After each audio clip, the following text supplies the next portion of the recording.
as teachers, we always say the first level of leadership that always is crucial in any school is the leadership of the teachers themselves. And the irony is, very often the teachers have defined themselves to not be leaders, or they've internalized stories, criticisms, external points of view. They hear again and again that, well, you're not the leaders, the principal is the leader, or whoever. So the first real step is for teachers to really see that it's up to them in some sense. Nothing can ever change in a school at some level if teachers aren't part of leading that change. Now, that said, principals are also really important because, in a sense, a principal is responsible for the environment within which a group of teachers are working. The school as a climate. Does the climate of the school encourage people to take risks? Does it encourage people to make a mistake and they won't get punished, but they can learn from their mistakes? Does it create an environment where teachers help each other learn what's working, what's not working?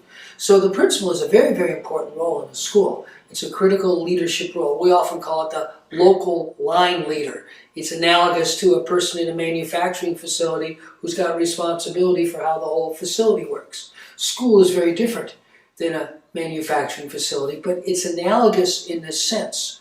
That local line leader, and line means responsible for outcomes at the level of the school as a whole, is very important. Because if that person doesn't encourage risk-taking, doesn't encourage collaboration amongst the teachers, it makes it harder for teachers to do what the teachers can do. So it's not either or, it's a big and. Teachers as leaders, principals as leaders. The most neglected, missing idea of leadership of all, though, is really the students.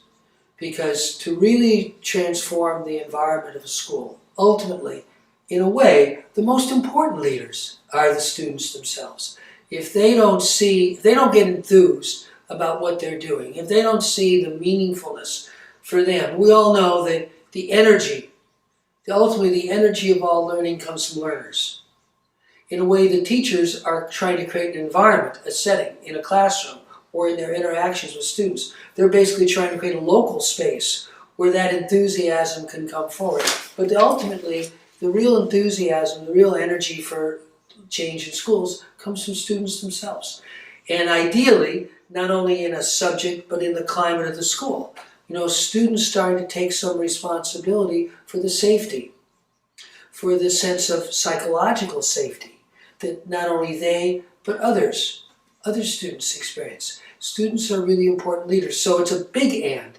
It's teachers, it's principals, it's students. And then eventually you start to look at the whole larger system. And you realize, well, there's a lot of leadership that comes from everywhere. Parents can be very important leaders. Community, engaged community, what we often have called civic engagement on the part of community leaders can be very important. So there's many, might say rings or levels of leadership. So it's the first and most important idea is it's not just one person.